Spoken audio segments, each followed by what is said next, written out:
कहानी चार सबसे बड़े मूर्ख।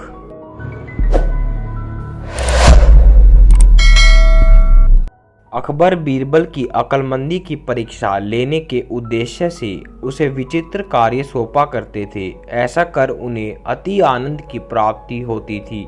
एक दिन दरबार में राजकीय कार्रवाई के मध्य अचानक अकबर बीरबल से बोले, बीरबल, इस राज्य के चार सबसे बड़े मूर्खों को हमारे सामने हाजिर करो। हम तुम्हें 1 महीने का समय देते हैं, तुरंत इस काम में लग जाओ। अकबर का आदेश सुन बीरबल आश्चर्यचकित हुआ, किंतु वह था तो अकबर का मुलाजिम ही, उनका हर हुक्म मानना उसका फर्ज था। वह तुरंत 4 मूर्खों की तलाश में निकल पड़ा।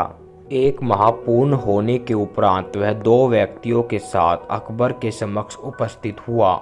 अकबर की दृष्टि जब 2 व्यक्तियों पर पड़ी तो वे बिखर गए। बीरबल, ये क्या, तुम 2 ही मूर्ख को लेकर आए हो? हमने 1 महीने का वक्त तुम्हें 4 मूर्ख लाने के लिए दिया था।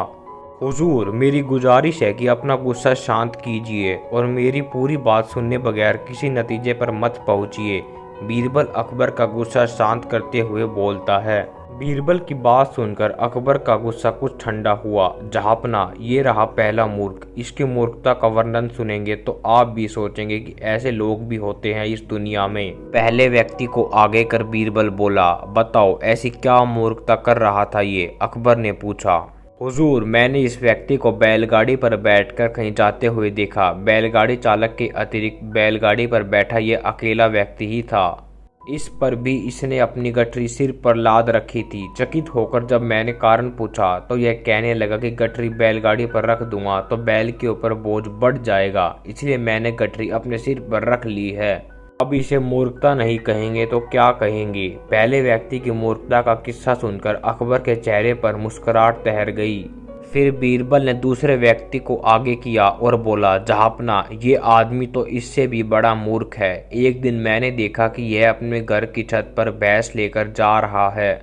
मुझे आश्चर्य हुआ तो मैंने पूछ लिया, लेकिन फिर इसका जवाब सुनकर मैंने तो अपना सिर ही पीट लिया।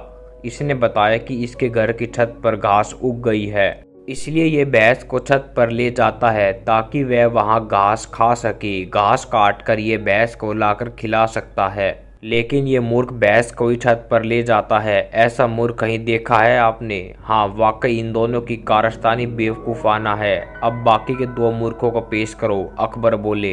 हुजूर, नजर उठाकर देखिए, तीसरा मूर्ख आपके सामने खड़ा है। बीरबल बोला। कहाँ बीरबल, हमें तो यहाँ कोई तीसरा व्यक्ति नहीं दिखाई पड़ रहा है। अकबर इधर उधर देखते हुए बोले, तीसरा मूर्ख मैं ही हूँ हुजूर। बीरबल सिर झुकाकर बोला, अब देखिए मुझ पर कितने महत्वपूर्ण कार्यों की जिम्मेदारी है, लेकिन सब कुछ एक तरफ हटाकर मैं 1 महीने से मूर्खों को खोज रहा हूँ। ये मूर्खता नहीं तो और क्या है? बीरबल की बात सुनकर अकबर सोच में पड़ गए और फिर बोले, और चौथा मूर्ख कहाँ है बीरबल? गुस्ताखी माफ हो हुजूर, पर चौथे मूर्ख आप ही हैं। आप हिंदुस्तान के शहंशाह हैं। इतने बड़े साम्राज्य का भार आपके कंधों पर है। प्रजा के हित के जाने कितने कार्य आपको करवाने हैं, लेकिन उन सबको दरकिनार कर आप 1 महीने से मुझसे 4 मूर्खों की तलाश करवा रहे हैं। तो चौथे मूर्ख तो आप ही हुए ना? कहते हुए बीरबल ने अपने कान पकड़ लिए। बीरबल का जवाब सुनकर अकबर को अपनी गलती का एहसास हो गया कि बेफिजूल में उन्होंने अपना और बीरबल का काफी वक्त बर्बाद कर लिया है। दोस्तों, अकबर बीरबल की यह कहानी अच्छी लगी हो तो लाइक और सब्सक्राइब जरूर करें। धन्यवाद।